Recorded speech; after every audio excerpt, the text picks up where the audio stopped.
अंदर कन्हैया भैया के साथ सुंदरी भी थी। वो दोनों मीना दीदी के साथ लड़ाई कर रहे थे। फिर भैया ने मीना दीदी को पलंग पर ढकेल दिया। फिर कन्हैया भैया ने तकिया उठाया और मीना दीदी के मुंह पर रख दिया। फिर सुंदरी ने भी तकिया पर जोर लगाना शुरू किया। काफी देर तक उन दोनों ने तकिया दबाया रखा। फिर मीना दीदी ने छटपटाना बंद कर दिया। फिर अम्मा ने हमें बुलाया और सोने को कहा। अनिल बेटा, तुम जहां से ये सब कुछ देख रहे थे, वहां से सुंदरी और कन्हैया की शक्ल भी देख पा रहे थे? नहीं। इसका मतलब कि तुमने सिर्फ उनकी पीठ देखी? जी। योर ऑनर, इस हादसे को 1-1.5 साल गुजर चुका है। क्या हम एक 11 साल के बच्चे की याददाश्त को एविडेंस मान सकते हैं?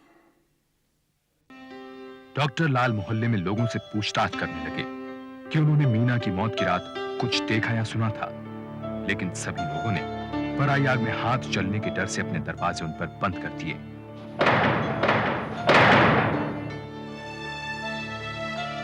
इंस्पेक्टर, आपको मैं आधे घंटे से यह बताने की कोशिश कर रहा हूं कि उस रात मोहल्ले के लोगों ने बहुत कुछ देखा और सुना। आप एक बार मेरे साथ चल के मोहल्ले के लोगों से बातचीत क्यों नहीं कर लेते? क्या बात करूं कि आपके दामाद का उस लड़की के साथ चक्कर था या नहीं, और अगर था मिस्टर लाल तो आपने एफआईआर में दर्ज क्यों नहीं करवाया? इंस्पेक्टर, एफआईआर दर्ज कराते हुए मुझे इस बारे में जानकारी नहीं थी। आई एम सॉरी, इस वक्त मैं कुछ नहीं कर सकता। I am of duty.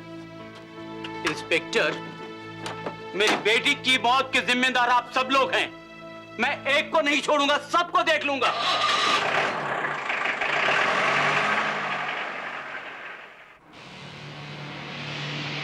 Kanhaiya, क्या बात है? आज तू बहुत परेशान दिख रहा है। तू समझती नहीं है, पूरे मोहल्ले भर में थू थू हो रही है। तुझे प्यार सूझ रहा है। मुझे तो तेरे इरादे नेक नहीं लग रहे। कहीं तेरा मन तो नहीं भर गया मुझसे? क्या बात कर रही है तू समझती क्यों नहीं है? मुसीबत में दिमाग से काम लिया कर, दिल से नहीं। तू 2-3 महीने के लिए अपने किसी रिश्तेदार के यहाँ क्यों नहीं चली जाती? इसी बीच मामला भी ठंडा हो जाएगा। और तू किसी दूसरी औरत से शादी करने के लिए तैयार हो जाएगा? मैं कहीं नहीं जाऊंगी, और वैसे भी मेरे जाने से और बातें बनेंगी। डॉक्टर लाल ने हिम्मत नहीं हारी और वो मीना की हत्या के सुराग की तलाश में भटकने लगे। और एक दिन उन्हें अनिल मिला, जो इस घटना का इकलौता चश्मदीद गवाह था। उस रात कन्हैया भैया और मीना दीदी के बीच बहुत लड़ाई हो रही थी। कन्हैया भैया और मीना दीदी के बीच लड़ाई हो रही थी? तुम्हें कैसे पता? मैंने छत से सब कुछ देखा था। वहाँ सुंदरी भी थी। अनिल, क्या कर रहा है यहाँ? हाँ? चल अंदर। देखिए, बच्चा कुछ बता रहा था। अरे क्या कहेगा? लेकिन इससे पहले कि वो कुछ बता पाता, उसकी मां उसे वहां से ले गई। सुनिए तो, लेकिन अब तक लाल साहब मीडिया से सिर्फ इसलिए बच रहे थे कि उनकी बेटी की मौत एक तमाशा न बन जाए, मगर अब उन्होंने ठान लिया था कि मीना के हत्यारे को सजा मिलनी ही चाहिए। प्रेस में यह मामला तूल पकड़ चुका था। एक्टिविस्ट ऑर्गेनाइजेशंस हरकत में आ चुकी थीं। प्रेस के बढ़ते दबाव और पब्लिक ओपिनियन के मद्देनजर यह मामला सीबीआई को सौंप दिया गया और ये बंद हो चुका केस दोबारा खुल गया। लेकिन तब तक अनिल और उसकी मां ये मोहल्ला छोड़ चुके थे।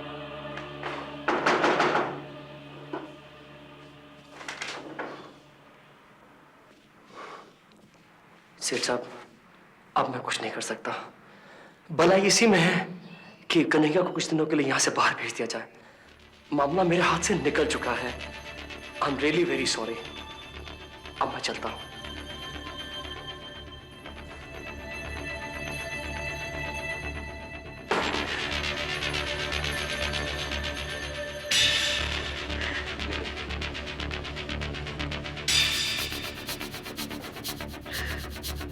एक तो नई दिल्ली चला जा और अपने ठिकाने की खबर मुझे देते रहना।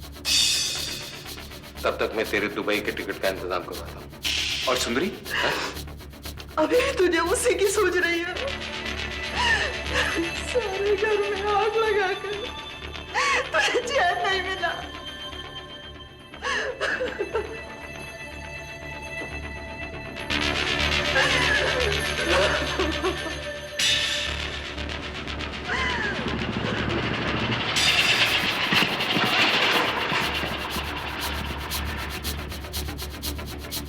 कन्हैया के फरार होने की खबर अगले दिन सारे न्यूज़पेपर्स की हेडलाइंस पर छा गई।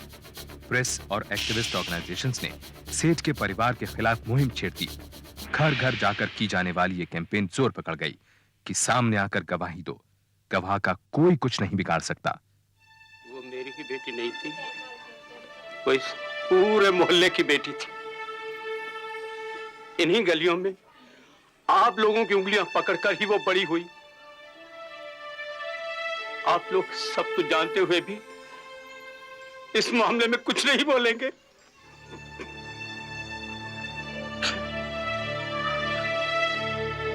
आज मेरी बेटी के साथ ऐसा हुआ है, ईश्वर न करे कल आप लोगों की बेटी के साथ कभी कुछ ऐसा हो।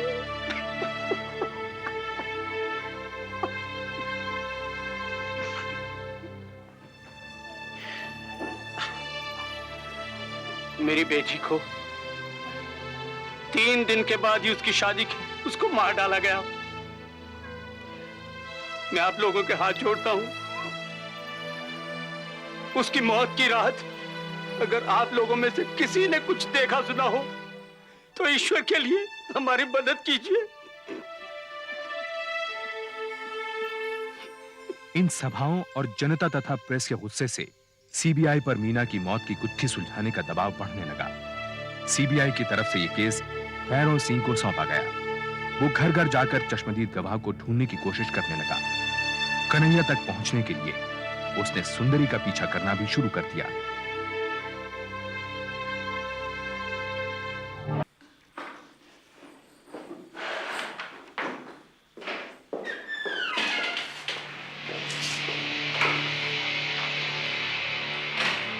ये सुंदरी नाम की लड़की आप ही के ऑफिस में काम करती है? जी हाँ।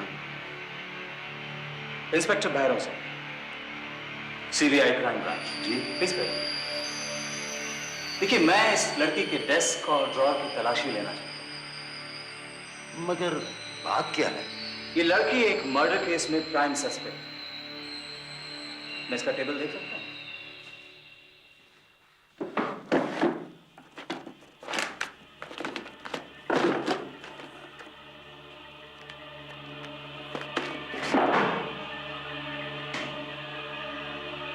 अच्छा एक बात बताइए, आपने कभी इस आदमी को सुंदरी से मिलते जुलते देखा है? जी हाँ, ये अक्सर इसे यहाँ लेने आता है। एक बार तो ड्रिंक करके आ गया था और सुंदरी से ऊंची ऊंची आवाजों में बातें करने लगा जैसे वो इसकी बीवी लगती हो। बाद में मैंने सुंदरी को वार्निंग देकर छोड़ दिया।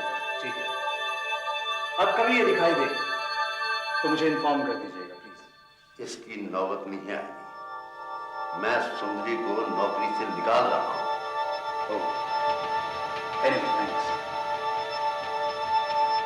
सुंदरी को नौकरी से निकाल दिया गया। वो जगह जगह नौकरी की तलाश में भटकने लगी। भैरव सिंह ने ख्याल रखा कि सुंदरी को कहीं नौकरी ना मिले। वो सुंदरी का लगातार पीछा करने लगा और एक दिन एक फोन करना है।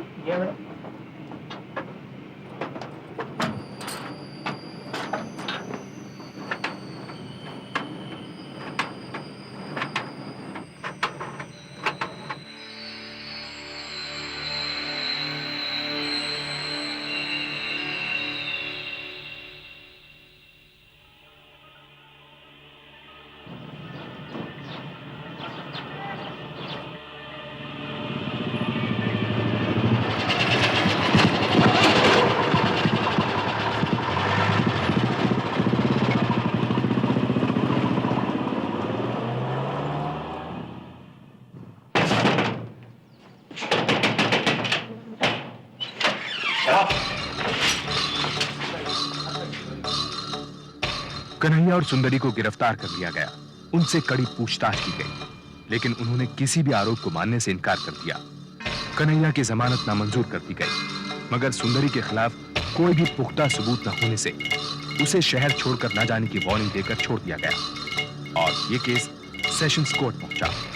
मीना की मौत के करीब 9 महीने बाद सीबीआई ने उस वक्त के बेहतरीन लॉयर रघुवीर टंडन को अपना वकील नियुक्त किया। कन्हैया की तरफ से वकील थे बलदेव राठौर। कन्हैया ने सुंदरी के साथ किसी भी नाजायज संबंध को झूठा बतलाया।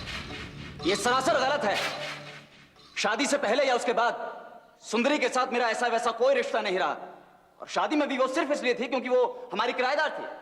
कन्हैया, मीना के पिता ने तुम्हारे खिलाफ यह इल्जाम लगाया है कि उस रात तुम और सुंदरी दोनों ने मीना से झगड़ा किया और बाद में उसका कत्ल कर दिया। क्या बकवास है ये? उस रात बहुत गर्मी थी, मैं छत पर सोने चला गया। मैंने मीना से भी कहा कि चल छत पर सोते हैं, वो मानी नहीं।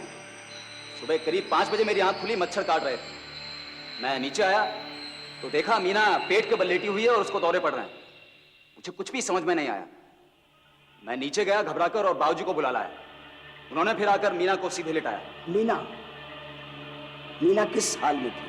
उसके मुंह से छाग निकल रहे थे। और उसकी गर्दन पर कुछ निशान थे? जी नहीं, ये झूठ बोल रहा है। उसकी गर्दन पर निशान थे, शरीर नीला पड़ चुका था और अकड़ गया था। इससे साफ जाहिर था कि मेरे पहुंचने से 2-3 घंटे पहले ही उसकी मौत हो चुकी है, और यही वजह थी इन्होंने मेरी बेटी को दुल्हन की तरह सजा रखा था। हमें कुछ छिपाने की जरूरत नहीं थी, बल्कि मीना उस बीमारी से मरी जो लाल साहब ने हमसे छिपाई, एपिलेप्सी। और यही वजह थी कि लाल साहब ने अपनी बेटी की शादी में इतनी जल्दबाजी की। वो बिल्कुल ठीक थी, जल्दबाजी इनकी तरफ से थी, क्योंकि इनका लड़का उस लड़की के चक्कर में था जिसे ये फूटी आंख नहीं देखते थे। ये झूठ है। वो बीमार थी, उस रात भी उसने सोने से पहले दवाई ली थी।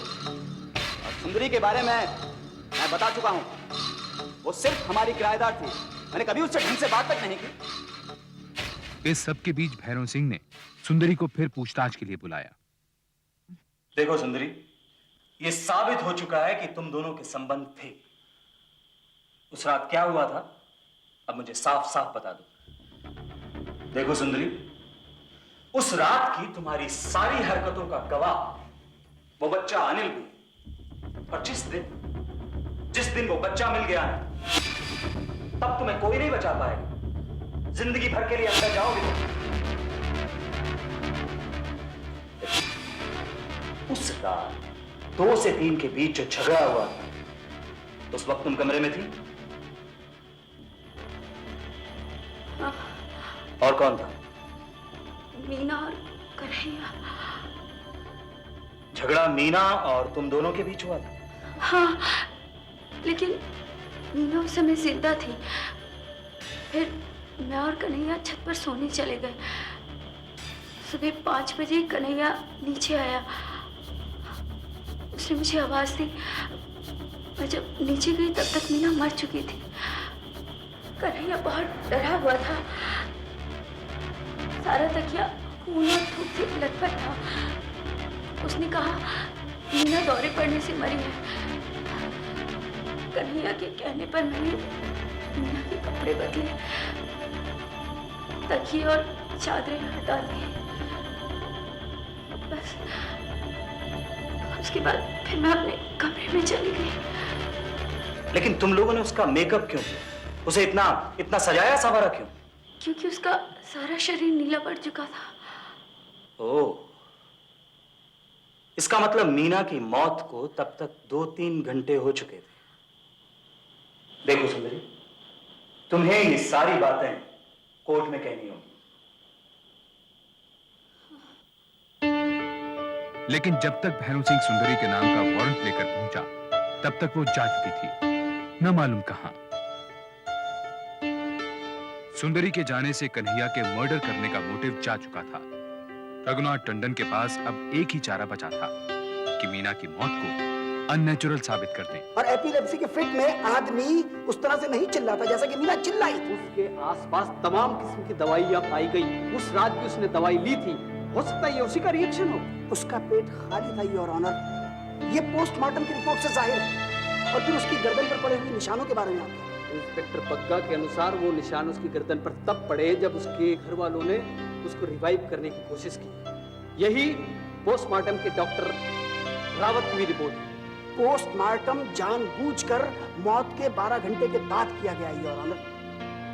और तब तक यह पता लगाना भी मुश्किल था कि ये निशान मौत के पहले के हैं या बाद के। और इंस्पेक्टर बग्गा ने तो ना फिंगरप्रिंट्स उठाए हैं योर ऑनर, और ना ही लाश की कोई फोटोग्राफ खींची, और बिना पूरी तरह से इन्वेस्टिगेशन किए केस को बंद करवा दिया गया।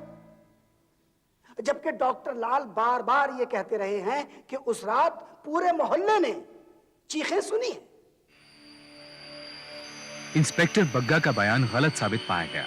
उसको अगले ही दिन सस्पेंड कर दिया गया और यह केस शायद रहस्य ही बनकर रह जाता अगर इंस्पेक्टर भैरव सिंह को वो सबूत नहीं मिलता जिसकी उसे बेसब्री से तलाश थी। अच्छा आप बताओ, तुम्हें वहां से सीधे नजर आ रहा है कन्हैया का कमरा? जी बिल्कुल, अभी वहाँ कोई नहीं है। और उस रात? मैंने वहाँ कुछ नहीं देखा था, अनिल ही देखता रहा और अनिल ने मुझे कुछ नहीं बताया। तुमने पूछा नहीं? उस रात वो बहुत डरा हुआ था। उस दिन के बाद वो और उसकी माँ मोहल्ला छोड़ के चले गए। अच्छा एक बात बताओ बेटा, तुमने उस रात कुछ सुना था? कोई आवाज? हाँ, एक लड़की की आवाज, नहीं 2 लड़की की चिल्लाने की आवाज सुनी थी। अच्छा हमें बताओ कि क्या सुना था, कैसी आवाज थी?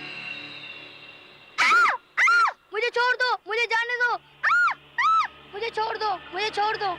भैरव सिंह को मालूम हो गया कि अनिल और उसकी माँ वापस लौट आए हैं और मोहल्ले वालों ने सेठ परिवार के डर से उन्हें छुपाए रखा। देखो डरते नहीं, तुम्हें किसी से भी डरने की कोई जरूरत नहीं है। चलो अब आराम से हमें बताओ कि उस रात तुमने क्या देखा। शाबाश। उस रात हम छत पर सो रहे थे। रात के करीब 2-3 बजे मुझे एक लड़की के चीखने की आवाज आई। मैंने रमेश को उठाया और फिर दीवार पे चढ़ गया। वहाँ से मुझे कन्हैया भैया का कमरा साफ नजर आ रहा था। खिड़की खुली थी, बत्ती भी जल रही थी। अंदर कन्हैया भैया के साथ सुंदरी भी थी। वो दोनों मीना दीदी के साथ लड़ाई कर रहे थे। फिर भैया ने मीना दीदी को पलंग पर ढकेल दिया। फिर कन्हैया भैया ने तकिया उठाया और मीना दीदी के मुंह पर रख दिया। फिर सुंदरी ने भी तकिया पर जोर लगाना शुरू किया। काफी देर तक उन दोनों ने तकिया दबाया रखा। फिर मीना दीदी ने छटपटाना बंद कर दिया। फिर अम्मा ने हमें बुलाया और सोने को कहा। अनिल बेटा, तुम जहां से ये सब कुछ देख रहे थे वहां से सुंदरी और कन्हैया की शक्ल भी देख पा रहे थे? नहीं। इसका मतलब कि तुमने सिर्फ उनकी पीठ देखी? जी। योर ऑनर, इस हादसे को 1-1.5 साल गुजर चुका है। क्या हम एक 11 साल के बच्चे की याददाश्त को एविडेंस मान सकते हैं? गवाहों के बयानात और बाकी सबूतों से सेशंस कोर्ट ने अपना निर्णय 1 महीने के अंदर सुना दिया। मीना की मौत का राज अनिल की गवाही से खुल गया था। कन्हैया को मीना की हत्या का दोषी ठहराते हुए उसे आजीवन कारावास की सजा सुनाई गई। लेकिन कन्हैया ने इस फैसले के खिलाफ हाई कोर्ट में अपील की। हाई कोर्ट ने अपने निर्णय में कहा कि कन्हैया के पास मीना को कत्ल करने का कोई खास मकसद नहीं था। अनिल की गवाही को भी रद्द कर दिया गया क्योंकि वो मीना की मौत से करीब 1 साल बाद हुई थी और जहां से उसने इस घटना को देखा था वहां से वो किसी का चेहरा नहीं देख पाया था। जज ने यह भी कहा कि मीना की मौत रहस्य के घेर में रहेगी और शायद मीना की हत्या ही की गई हो। लेकिन कन्हैया को बेनिफिट ऑफ डाउट देते हुए छोड़ दिया गया। तब तक वो 2 साल जेल में काट चुका था।